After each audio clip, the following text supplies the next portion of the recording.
1976, korupsi adalah perbuatan yang buruk seperti penggelapan uang, penerimaan uang sogok, dan sebagainya. Selain itu, korupsi juga diartikan sebagai sesuatu yang busuk, jahat, dan merusak, menyangkut sesuatu yang bersifat amoral, sifat dan keadaan buruk, menyangkut jabatan dan instansi atau aparatur pemerintah, penyelenggara kekuasaan dalam jabatan karena pemberian, menyangkut faktor ekonomi dan politik, dan penempatan keluarga atau golongan dalam kedinasan di bawah kekuasaan jabatan. Bentuk-bentuk korupsi: yang pertama, kerugian uang negara; yang kedua, suap menyuap; yang ketiga, penggelapan dalam jabatan; yang keempat, pemerasan; yang kelima, perbuatan curang; yang keenam, benturan kepentingan pengadaan; dan yang terakhir yaitu gratifikasi. Faktor penyebab korupsi. Menurut Ghosn teori, faktor penyebab korupsi yaitu: yang pertama, ada greed atau keserakahan; yang kedua, opportunities, kesempatan; yang ketiga, needs, kebutuhan; dan yang keempat yaitu exposure atau pengungkapan. Dampak korupsi. Dampak dalam ekonomi. Yang pertama, lesunya pertumbuhan ekonomi dan investasi; yang kedua, penurunan produktivitas; yang ketiga, rendahnya kualitas barang dan jasa bagi publik; yang keempat, menurunnya pendapatan negara dari sektor pajak; yang kelima, meningkatnya hutang negara. Dampak kedua yaitu dampak dari sosial dan kemiskinan masyarakat. Yang pertama, mahalnya jasa dan pelayanan publik; yang kedua, pengentasan kemiskinan berjalan lambat; yang ketiga, terbatasnya akses bagi masyarakat miskin; yang keempat, meningkatnya angka kriminalitas; dan yang terakhir, solidaritas sosial semakin langka dan demokrasi. Dampak yang ketiga yaitu runtuhnya otoritas pemerintahan seperti matinya etika sosial politik, tidak efektifnya peraturan dan perundang-undangan, dan birokrasi tidak efisien. Dampak yang keempat yaitu dampak politik ekonomi. Munculnya kepemimpinan yang korup, hilangnya kepercayaan publik pada demokrasi, menguatnya plutokrasi, hancurnya kedaulatan rakyat. Dampak yang kelima yaitu dampak terhadap penegakan hukum. Fungsi pemerintahan mandul, hilangnya kepercayaan rakyat terhadap lembaga negara.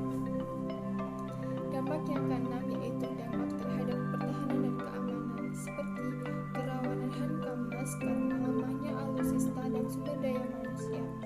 Yang kedua, lemahnya garis batas negara, menguatnya sisi kekerasan dalam masyarakat. Dampak yang ketujuh yaitu kerusakan lingkungan, seperti menurunnya kualitas lingkungan dan menurunnya kualitas hidup. Lalu, bagaimana peran kita sebagai mahasiswa dalam mencegah korupsi? Mahasiswa memiliki peranan penting.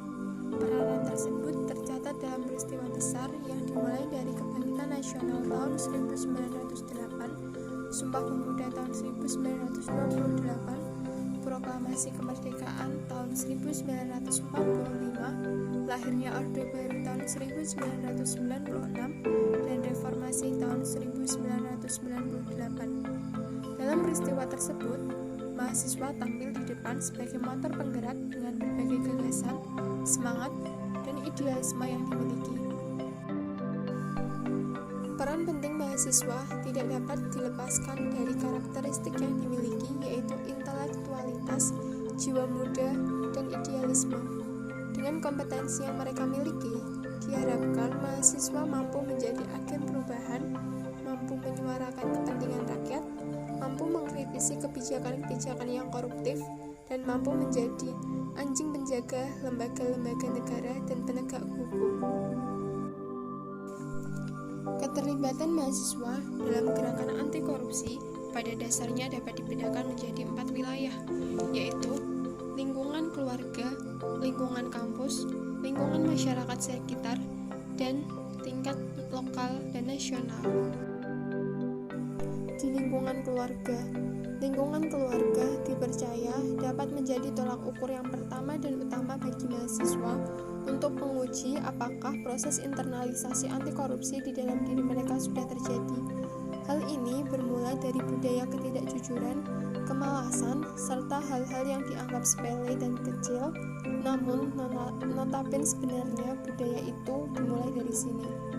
Lingkungan kampus. Keterlibatan mahasiswa dalam gerakan anti korupsi di lingkungan kampus dapat dibagi ke dalam dua wilayah, yaitu untuk individu mahasiswanya sendiri dan untuk komunitas mahasiswa.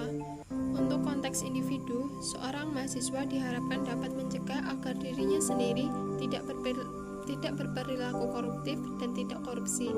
Sedangkan untuk konteks komunitas, seorang mahasiswa diharapkan dapat mencegah agar rekan-rekannya sesama mahasiswa dan organisasi kemahasiswaan di kampus tidak berperilaku koruptif dan tidak korupsi. Lingkungan masyarakat. Keterlibatan mahasiswa dalam gerakan anti korupsi di lingkungan masyarakat terkait dengan status mahasiswa sebagai seorang warga negara yang mempunyai hak dan kewajiban yang sama dengan masyarakat lainnya.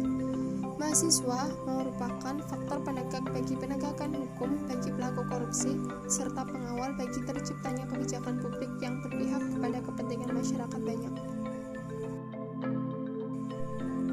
Lingkungan lokal dan nasional. Dalam konteks nasional, keterlibatan seorang mahasiswa dalam gerakan anti korupsi bertujuan agar dapat mencegah terjadinya perilaku koruptif dan tindak korupsi yang masif dan sistematis di masyarakat.